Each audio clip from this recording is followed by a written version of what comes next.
So, back in 2018, this massive, multi-billion-dollar industrial conglomerate made an acquisition that if you were just an outside observer reading the financial tape, looked completely, totally irrational. Absolutely crazy on paper. Right. They bought this Chinese biotechnology startup called Zitigen, and this startup had, a promising piece of diagnostic hardware, but according to the acquiring company's very own earnings call, Zitigen was generating literally $0 in revenue. Nothing. Not A a single close. cent. Yeah, zero. So to a traditional value investor, buying a zero revenue company looks like a massive capital allocation mistake. It looks like throwing money in a fire. A good day. But to the leadership of Danaher Corporation, it was actually the execution of a brilliant, highly calculated structural blueprint. Yeah, and looking closely at that specific zero revenue transaction, it actually uncovers the entire architecture of how modern market dominance is engineered. Right? Because, we tend to look at the healthcare and life sciences industry through this lens of like scientific serendipity. Like the smartest scientist just wins automatically. Right, exactly. This romantic idea that the best medical breakthroughs simply win the market because they're just, the most innovative.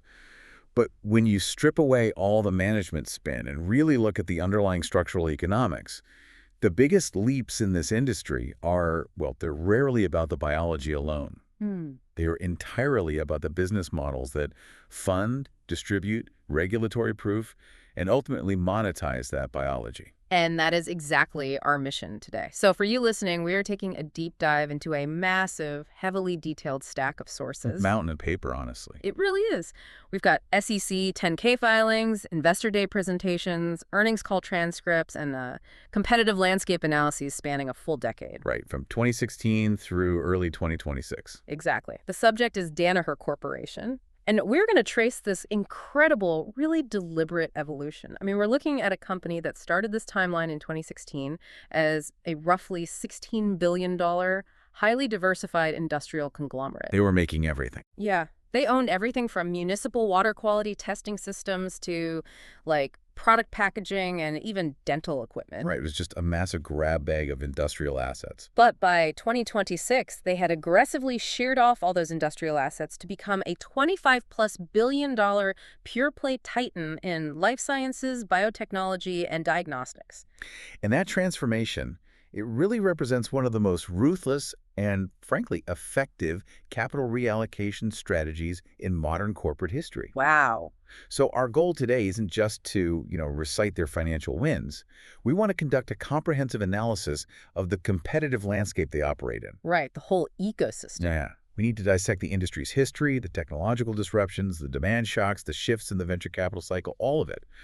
We're going to look at the exact mechanisms of their value capture over the next 10 years. Separating the companies that are merely, making the industry larger from the ones actually taking the economic profits. Exactly. Who's creating the value versus who is actually capturing it. So before we map out the specific inflection points of the last decade, I feel like we have to establish the foundational economic engine of this company. Definitely. Because in almost every single document we reviewed, every annual report, every investor presentation management relentlessly attributes their success to something called the Danaher Business System, or DBS. Right, DBS. It's like their mantra. They literally describe it as their corporate religion.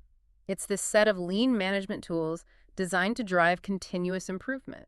Yeah, and management claims DBS is, the primary reason their gross margins expand and their administrative costs just constantly shrink. But, reading between the lines of the 2021 Investor Day transcript, relying purely on, lean tools, that doesn't adequately explain a structural operating margin profile of over 30%, does it? No, not at all. And taking management's commentary at face value is always a huge risk. Especially when they're patting themselves on the back. Exactly. Particularly when they credit internal corporate culture for massive financial dominance. The Danaher Business System is fundamentally just an adaptation of the Toyota production system. Okay, so lean manufacturing. Right. Lean manufacturing, value stream mapping, standard work, Kaizen events. They acquire a company, they inject DBS to squeeze out all the redundant general and administrative costs, optimize the factory floor, and then use that liberated cash flow to fund even more acquisitions. So it's a very efficient operational mechanism. Highly efficient. Yeah. But the operational efficiency is just It's just the transmission. The actual internal combustion engine generating the huge profits is the structural economy of the diagnostics and life sciences industry itself. Which is what? The razor and razor blade model. Oh, right. And the 2021 presentation lays the numbers out pretty plainly for this. Across their portfolio, this model results in an astonishing 75% recurring revenue. 75%, that's huge. It's massive. 3/4 of their cash flow isn't coming from selling new capital equipment. It's coming from this massive installed base of customers who are constantly buying proprietary consumables. Right. So we are talking about selling highly complex million-dollar immunoassay analyzers and bioprocessing equipment using the exact same underlying structural economics as a consumer goods company selling like plastic shaving razors. Yeah, but the standard analogy of razor blades or printer ink, Yeah. it always felt a bit simplistic to me for a highly regulated medical environment. Really? How so? Well, it's much closer to the economics of like military aerospace contracts or enterprise software ecosystems. Okay, break that down for me. You don't just buy a jet engine, right? You buy into an entire locked-in ecosystem of specialized maintenance, proprietary parts, validated software, all of it. So it's about the lock-in. Exactly. Yeah. The enterprise ecosystem analogy is far more accurate because it really highlights this concept of switching costs. Which are massive in healthcare. Oh, completely. Let's look at the mechanics of customer bargaining power in this value chain. Suppose you are the director of a major clinical reference laboratory. Okay, I'm the director. And you purchase and install a Beckman Coulter immunoassay analyzer, which is one of Danaher's flagship diagnostic brands. Right. Getting that machine onto the floor is literally just the first step. You then have to undergo a rigorous, highly regulated clinical validation process mandated by CLIA. CLIA. Yeah, the Clinical Laboratory Improvement Amendments. You have to prove to federal regulators that this specific machine, using these exact specific reagents, yields perfectly accurate results for patient diagnostics. Because if it's wrong, people get the wrong medical treatment. Exactly. It's life or death. Uh-huh. And beyond that, you have to train all your technicians on its proprietary software. You have to pay developers to write custom interfaces to connect that analyzer to your hospital's laboratory information system. Oh, wow. So the machine basically becomes structurally woven into the very fabric of the hospital's standard operating procedure. It's completely embedded. So when a third-party chemical supplier eventually comes along, right, and they offer a generic version of the chemical reagent for, say, 20% less. The lab director's substitution risk calculus isn't just about saving 20%. Not at all. The math behind that decision heavily favors the incumbent. To switch to a cheaper generic consumable, that lab director would have to revalidate the entire testing process. Right, go through CLIA all over again. Yep, retrain the entire staff, and most importantly, they have to take on massive legal and ethical liability if that unverified generic chemical causes a false patient diagnosis. Oh, I hadn't even thought of the liability aspect. It's huge. Furthermore, the hardware itself is often technologically ring-fenced. Meaning they lock it down physically? Yeah. The machines use microfluidic cartridges or proprietary lyophilized bead technology that literally physically cannot be replicated by a generic chemical manufacturer. So the switching costs are financial, operational, regulatory, and psychological. Once the hardware of the razor is validated, the customer bargaining power drops to near absolute zero. That brings a completely different light to the management's praise of DBS. Like the lean tools help them manufacture the product efficiently, sure. But the 55% gross margins we see later in the financials, that's a direct result of operating in a market where the customer is functionally captive. Yes, which is why understanding the history of this industry requires looking at how companies battle to place those razors in the first place. Right. Because for decades, the pharmaceutical and life sciences tools industry was humming along in relative stability. It was dominated by the synthesis of chemical compounds. Traditional pharma. Right. But the documents from the 2017 and 2018 era highlight this massive secular technological disruption. The profit pool began migrating violently from chemistry to biology. Okay, so this is our first major inflection point. The 2017 investor presentation outlines this decisive pivot toward biologics, specifically cell and gene therapies. And to understand the economic impact of this, we really have to look past the mainstream analogies. People always say it's like building a Lego set versus breeding a racehorse. And look at the actual Yeah, biophysics. yeah, that Lego analogy gets overused. Let's get into the nuts and bolts. Okay, so manufacturing a traditional small molecule chemical drug like a statin for cholesterol or an aspirin, that means synthesizing a predictable, identical structure of maybe 50 atoms, right? Very small, very stable. Right, you can mass produce it in a factory with incredible precision. But manufacturing a biologic drug, like a CAR T cell therapy for cancer, that means cultivating a 25,000 atom monoclonal antibody in a living, breathing bioreactor. Which is infinitely more complex. The transition from synthesizing dead chemicals to cultivating living cells introduces just an exponential increase in biological variability. Because it's alive. Because it's alive. Slight temperature shifts, differences in nutrient media, or even sheer stress, like the physical mixing inside a bioreactor, that can fundamentally alter the pharmacokinetics and safety profile of the living drug. Which means it might not work. Or worse, it could be toxic. Exactly. Because the manufacturing process is so volatile, the amount of analytical testing required to characterize, monitor, and validate a biologic entity is orders of magnitude higher than for a chemical one. So they just have to test it constantly. Constantly. You need continuous flow cytometry, mass spectrometry, real-time cellular analysis, just to ensure the batch hasn't mutated or become contaminated during the weeks it takes to grow. And the sources note that by 2021, the industry saw a tenfold increase in the number of cell and gene therapies in the development pipeline compared to 2015. A tenfold increase. Right, so the total addressable market didn't just grow incrementally. The structural necessity for biological testing caused the entire value creation landscape to absolutely explode. It was a gold rush. And a tenfold expansion in the pipeline means a tenfold expansion in the demand for analytical testing instruments. Right. And this is where we really must distinguish between value creation and value capture. Okay, break that down for me. The brilliant academic researchers and the venture-backed biotech startups, they were creating the value by pioneering these new therapies, right? But the companies supplying the picks and shovels, the analytical instruments, they were positioning themselves to capture the economic profits. The toll collectors. Exactly. Which brings us back to the acquisition of Zetagen. Remember that zero-revenue Chinese startup from 2018 we started with? Right, the one that looked like a terrible buy on paper. Yeah. The strategic logic of that acquisition suddenly becomes crystal clear when you understand this shift. Zetagen had developed highly advanced flow cytometry technology. And flow cytometry is what, exactly? It's a mission-critical technology for the new wave of biologics. It uses lasers to count and profile individual biological cells in a fluid stream. Okay, so it literally looks at the living cells one by one. Exactly. But as a startup, Zetagen possessed zero global commercial scale. Because building a revolutionary optical laser system in a lab is only, what, 10% of the battle? Barely 10%. The other 90% is building a global sales force. It's building a field service engineering network capable of repairing machines in Tokyo, Frankfurt, and Boston within 24 hours. Which a startup just can't do. Right, and navigating a labyrinth of international regulatory approvals. Zetagen had the technology, but the barriers to building a global distribution network were just completely insurmountable for them.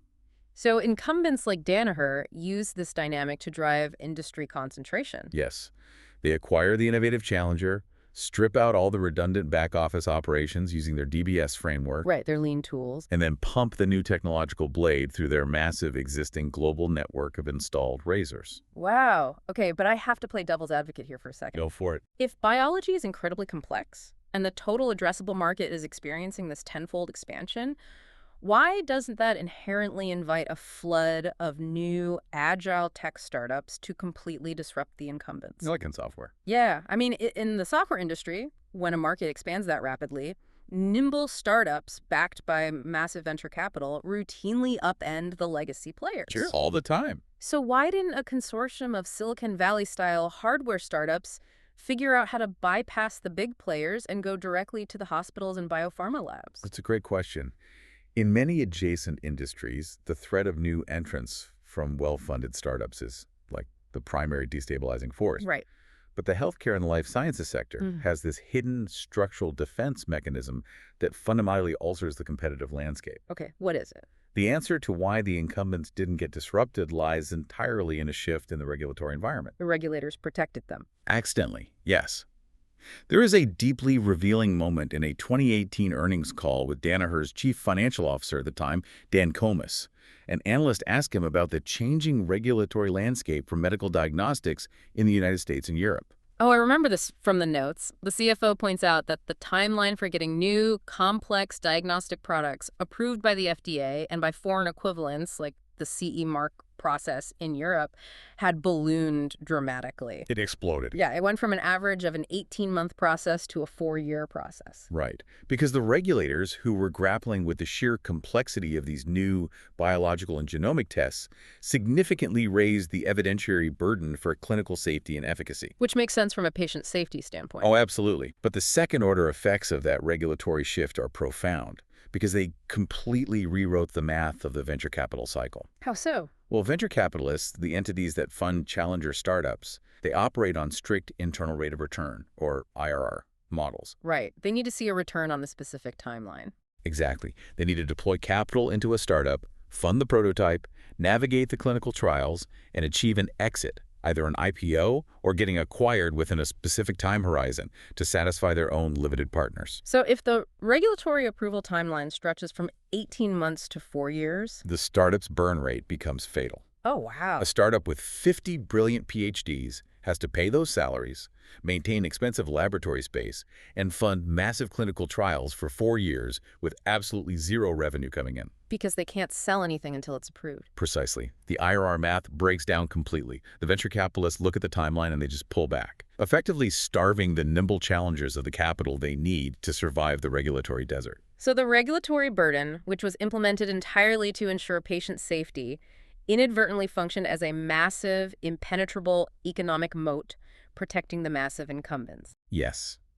It is a phenomenon where the barrier to entry is subsidized by the government.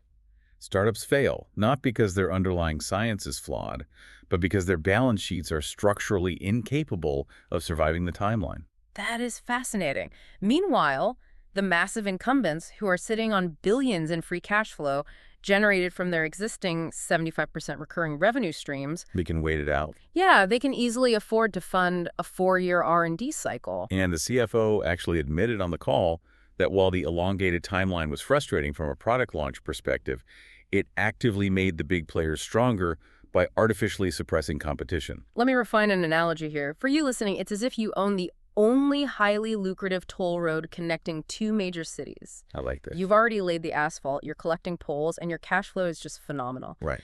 Suddenly, a group of agile startups announces they are going to build a faster, cheaper competing road right next to yours.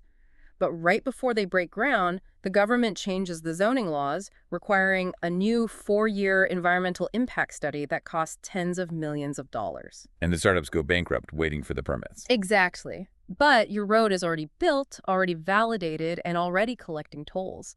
The regulatory change ensures that only the richest incumbent contractors can afford to play the game of building new roads. That is exactly what happened. The mechanics of winning and losing were completely cemented by that regulatory shift. The industry naturally filtered out fragmentation and drove relentless concentration. Which is why when you look at the competitive set in the documents, you don't see 50 mid-sized diagnostic companies battling it out. No, not at all. You see a handful of massive, vertically integrated apex predators holding oligopolistic power. Exactly. But, just as they get comfortable in that fortified position by 2019, Right. a completely unforeseen macroeconomic demand shock hits the entire system. The global pandemic. The pandemic. So we are looking at the documents from 2021 through 2024 to analyze this fallout. And obviously the pandemic caused an astronomical temporary spike in testing volume. Huge spike. But the sources reveal a much more vital narrative, right? The pandemic wasn't just a volume spike. It actually functioned as a catalyst for a permanent business model innovation and a huge structural shift in customer behavior. Yes. The critical inflection point here is the geographic decentralization of healthcare delivery. Decentralization. Right. Because prior to 2020, the standard operating procedure for a complex molecular test was highly centralized.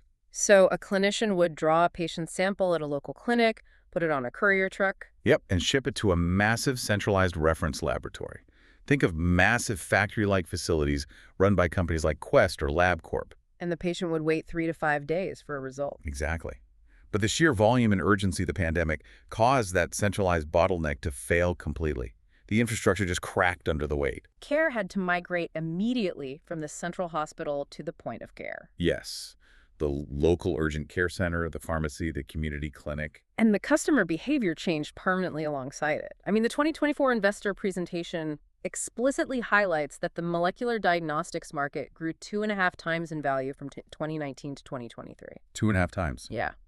Molecular testing, specifically highly accurate PCR technology, it went from being a niche procedure in a central lab to a baseline consumer expectation. Right. Patients now understand the distinction between a rapid antigen test and a highly accurate molecular PCR test. And they demand the latter before they leave the clinic. They absolutely do.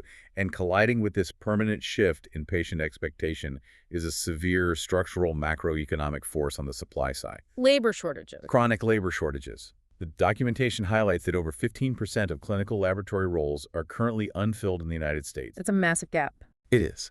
The central reference labs physically cannot hire enough skilled molecular technologists to manually pipette, extract, and amplify DNA samples anymore. So let's put ourselves in the shoes of a local urgent care clinic manager today. Right. You have this huge influx of patients demanding highly accurate, immediate molecular diagnostics for respiratory panels, sexual health, or hospital-acquired infections, but you have absolutely no highly trained laboratory scientists on staff, only minimally trained medical assistants. Right. How do you solve that operational crisis? You are structurally forced to rely on automated user-proof technology. User-proof. Yeah. You need diagnostic hardware where a medical assistant can take a raw patient swab, drop it into a single plastic cartridge, push one button, and literally walk away. And returning 30 minutes later to a perfectly accurate, FDA-validated result. Exactly.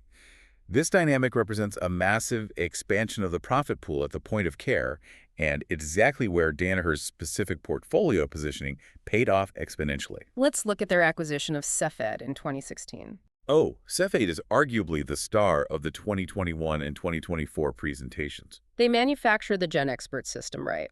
Which is touted as the best-in-class molecular diagnostic platform for the point of care. Yeah, and to understand why it's so dominant, we really have to look at the cartridge architecture itself. Okay, let's unpack that. It uses proprietary microfluidics and lyophilized or freeze-dried chemical regions, contained entirely within a closed, disposable plastic shell. So it's basically the ultimate push-button razor. Yes, the installed base of Cepheid GenExpert systems just exploded globally during the decentralization shift. And because of the structural economics we established earlier, every new machine installed in a clinic represents a locked-in, high-margin annuity stream for those specific microfluidic test cartridges. Exactly. And the documents also highlight Radiometer, another Danaher operating company that absolutely dominates blood gas testing in acute care, like emergency room settings. So, wait, the substitution risk here.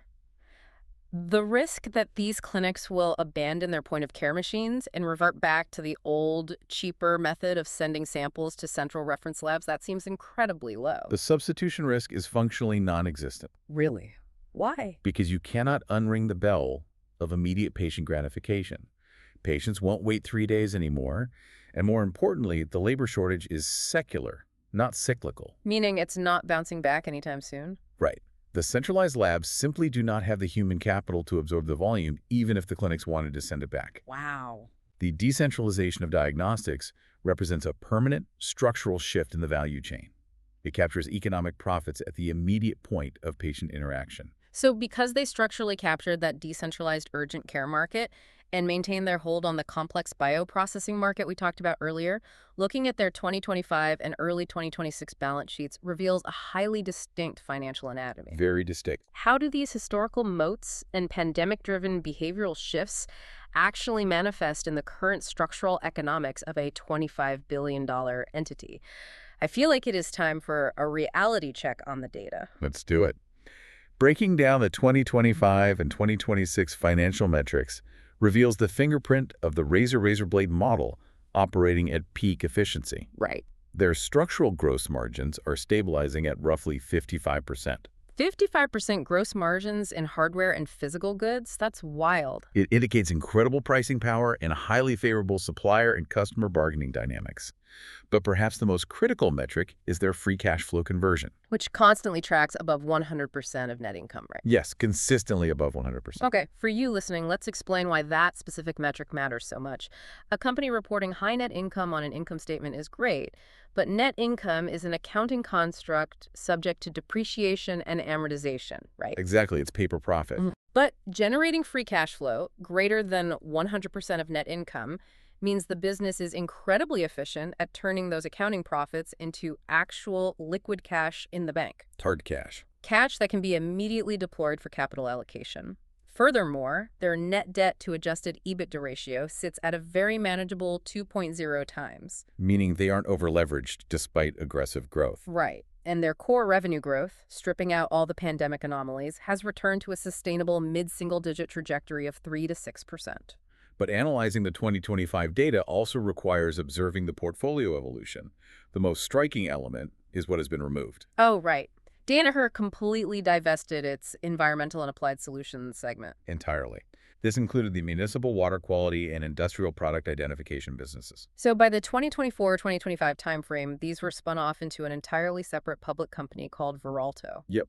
Danaher intentionally transformed from a diversified industrial conglomerate into a highly concentrated pure-play health, life sciences, and biotechnology juggernaut. And here is where we absolutely must maintain rigorous intellectual honesty. Yes, we have to look past the PR. Right, because management presentations frame this evolution as a flawless, organic execution of their internal innovation and the Danaher business system. They present a narrative that they simply out-innovated their competitors from the inside out. But looking at the historical timeline, the reality is that they bought their way into these dominant structural positions through incredibly aggressive capital allocation and mega mergers. Absolutely. They acquired Paul Corporation for filtration. Yeah. They acquired Sativa from GE for massive scale in bioprocessing. They acquired Cepheid for point-of-care molecular diagnostics. And most recently, they acquired Abcam to corner the market on proprietary protein consumables and antibodies. So they utilized that immense free cash flow generation we just talked about to systemically buy the best razors on the global market, thereby consolidating the blade revenue. Exactly. But while their competitive position is formidable, conducting a thorough landscape analysis requires identifying their structural vulnerabilities too. They can't be invincible. Right. They possess immense pricing power over their hospital and lab customers, sure, but they are highly susceptible to the macroeconomic cyclicality of their biopharma customers. Okay, let's explore that vulnerability. A massive portion of their revenue comes from supplying the tools, bioreactors, and analytical instruments to pharmaceutical companies researching new drugs. Yes, and that is exactly the risk. If the broader macroeconomic environment shifts if interest rates remain structurally high, depressing venture capital investment into biotech startups. Or if major pharmaceutical companies face patent cliffs and slash their internal research and development budgets. Right. If the end customer fundamentally has less capital to deploy, it does not matter how efficient the Danaher business system is. Yeah, or how technologically advanced the Sativa bioprocessing equipment is. If the global biopharma industry tightens its belt and initiates fewer clinical trials, they inherently purchase fewer proprietary consumables. Period. The recurring revenue stream, while heavily insulated by those switching costs we talked about, is ultimately tethered to the capital intensity and funding environment of their customer base. Completely tethered. They cannot engineer away the cyclical nature of global pharmaceutical R&D spending, despite management continually emphasizing their, quote, secular growth drivers. So assessing the competitive landscape requires acknowledging that cyclical risk. Definitely. But assuming a normalized macroeconomic funding environment, we have to ask where the profit pools are migrating next. With a clean balance sheet, a pure-play portfolio, and the industrial assets completely spun off, where will value accrue over the coming decade? Well, the 2024 through 2026 strategic documents point definitively toward two massive intersecting frontiers of value creation. Which are? Neurodegenerative disease diagnostics and the integration of artificial intelligence into drug discovery. Okay, let's tackle neurodegenerative disease first. Yeah. The 2024 Investor Day explicitly highlights Alzheimer's disease as a major structural opportunity. They're projecting it to become a $5 billion diagnostics market over the next 10 years. That is massive. It is. Specifically, they highlight Beckman Coulter's launch of the BD-tau blood-based test for Alzheimer's disease. And the development of blood-based biomarkers for Alzheimer's represents like a textbook example of expanding the total addressable market through business model innovation. Specifically, the shift toward value-based care. Because historically, diagnosing Alzheimer's required highly subjective cognitive evaluations, right? Yeah, or incredibly expensive and invasive procedures like amyloid PE scans or lumbar punctures to extract cerebrospinal fluid. Which sounds awful. It is. And those barriers meant that vast portions of the population went undiagnosed or were diagnosed far too late for intervention. But if you can move that diagnosis to a simple, automated blood test that runs on the exact same Beckman-Coulter immunoassay analyzer already sitting in thousands of hospital laboratories. You fundamentally democratize the accessibility of the diagnosis. And the overarching goal of value-based care is finding the exact right patient at the earliest possible stage to pair them with a targeted, highly expensive biological therapy. Exactly. Because the pharmaceutical companies who are developing the new wave of Alzheimer's therapeutics absolutely rely on this diagnostic bottleneck being solved. Right. A pharmaceutical company cannot sell $1 billion worth of an Alzheimer's drug if the healthcare system lacks a cheap, scalable way to identify the eligible patients. The diagnostic test acts as the essential gatekeeper to the therapeutic revenue. Wow. So value creation comes from expanding diagnostic capabilities into historically untreatable disease states. But value capture inevitably accrues to the legacy incumbents who own the existing infrastructure. Because think about the unit economics of this. Okay. Adding a novel Alzheimer's blood test to an existing Danaher machine in a hospital costs the incumbent almost nothing in new manufacturing or distribution infrastructure. Right. The razor is already on the lab bench. The BD-tau test is simply a new, highly specialized high-margin blade. That is wild. The ability to push new intellectual property through an already validated, heavily depreciated installed base is the ultimate mechanism of value capture. It really is. Which naturally brings us to the second, and arguably most disruptive, frontier discussed in the recent documents. Artificial intelligence and digital integration. Yes. The sources outline a heavy strategic push into software and digital pathology. They mention platforms like IDBS's Polar Insight, which provides a digital data backbone for biopharma lifecycle management. And molecular devices CellExpress.ai, which is an automated, machine learning-driven platform for complex cellular imaging. Right. And management's narrative is that they are digitizing and automating the drug discovery process to improve clinical outcomes, reduce failure rates, and drastically increase speed to market. But reading this, I have to fundamentally challenge the strategic narrative. Yeah, I see a massive contradiction here regarding their core economic engine, too. The potential cannibalization of their own business model. Yes. Let's unpack the mechanics of that contradiction. Okay, so the entire foundation of Danaher's 55% gross margin profile is the razor blade model, right? Selling immense volumes of physical chemical reagents, flow cytometry beads, and plastic microfluidic cartridges. Exactly. But if AI and machine learning achieve their ultimate promise, they will make drug discovery drastically more efficient. Right. If a pharmaceutical company can use an advanced AI model to accurately simulate how a monoclonal antibody binds to a cancer cell inside a computer. They don't need to run 1,000 physical trial and error experiments in a wet lab. Exactly. Doesn't the success of their own AI and digital efficiency push fundamentally mean that biopharma companies will need to buy fewer physical instruments and fewer chemical consumables over time? It's a huge paradox. And this specific paradox represents the central, persistent uncertainty regarding the industry's forward trajectory over the next decade. So we can't just crown them the inevitable winners. No, we cannot manufacture a clean, definitive winner or loser narrative here, because the empirical evidence of how AI will impact physical consumable volumes is genuinely ambiguous right now. It could go either way. Exactly.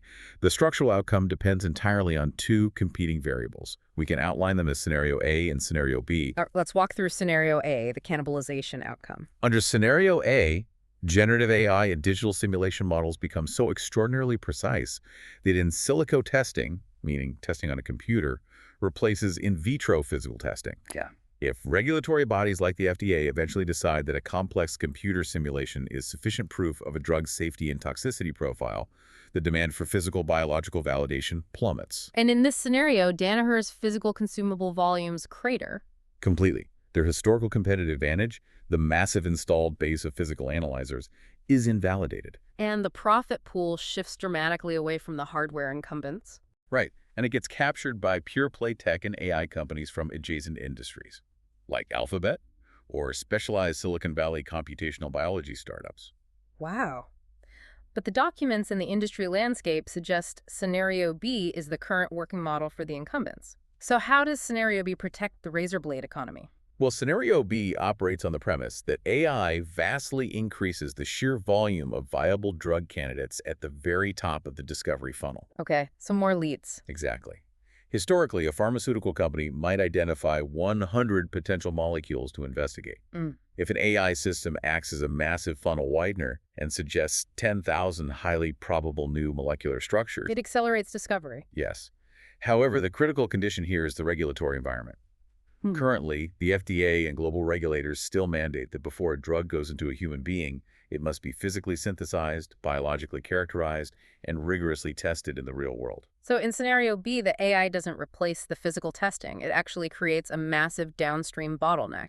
Exactly. If the AI generates 10,000 leads instead of 100, the biopharma company has to buy exponentially more bioreactors to cultivate them, And more flow cytometers to analyze them. and more physical consumables to validate them. Oh, wow. So the AI becomes the greatest catalyst for physical consumable volume the industry has ever seen. Precisely.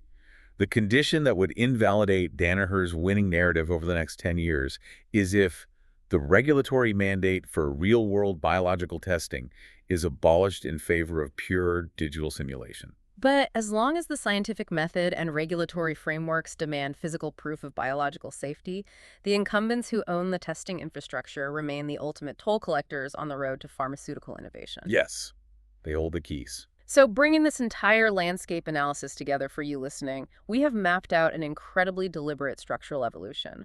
We analyzed a company that took the foundational razor and blade economics of enterprise ecosystems and consumer goods and relentlessly applied it to the highly regulated life or death environment of medical diagnostics. A masterclass in capital allocation. Truly. We explored how they navigated the massive inflection point from synthesizing simple chemistry to cultivating complex biologics, leveraging their balance sheet to absorb innovative challengers like Zildjian, who lacked global scale. And we examined the unintended consequences of the regulatory environment, detailing how a shift from an 18-month to a 4-year FDA approval timeline functionally destroyed the venture capital IRR models. Right, starving nimble startups of cash and accidentally building an impenetrable moat around the massive incumbents. Exactly. We tracked the macroeconomic demand shocks, showing how the pandemic and a severe, permanent 15% labor shortage forced the decentralization of healthcare, pushing complex push-button automation out to the urgent care clinic. The Cepheid explosion. Right, and we analyzed the reality of their 2026 financial anatomy, revealing a pure-play titan highly efficient at converting accounting profit to free cash flow, yet remaining structurally tethered to the cyclical funding whims of their biopharma customer base. Yet the cyclical risk. And finally, we explored the persistent ambiguity of the next decade. Whether artificial intelligence will cannibalize the physical consumable market or act as an unprecedented catalyst for downstream biological testing. And, analyzing this trajectory prompts a really critical reevaluation of where the ultimate value will accrue in the future. What do you mean? Well, we have spent the duration of this deep dive evaluating Danaher's dominance in placing physical instruments and selling the chemical regions that run through them. We focused on the tangible hardware and the wet chemistry. Right. But looking closely at their strategic acquisitions in digital pathology and workflow software, a secondary consequence emerges. No. Over the next 10 years, as machine learning models require increasingly massive data sets to accurately simulate biology, the most valuable consumable in the healthcare industry might not be a physical test tube, a lyophilized bead, or a proprietary chemical reagent at all. Wait, if the physical consumable isn't the primary driver of value capture, what replaces it? The proprietary, longitudinal, and anonymized biological data flowing through that installed base of instruments. The data. Data. Artificial intelligence is strictly limited by the quality and scale of its training data. The diagnostic companies are not merely running isolated tests on isolated patients. Right. They have millions of machines. Millions of their automated machines are sitting in thousands of hospitals, clinical laboratories, and biopharma research facilities around the globe, continuously processing the genomic, proteomic, and cellular data of the human population. That is a terrifyingly huge data set. It is. The company that owns the physical, regulatory, validated choke point of where biological reality meets digital analysis possesses an unrivaled proprietary data asset. Because they see everything. They see it all.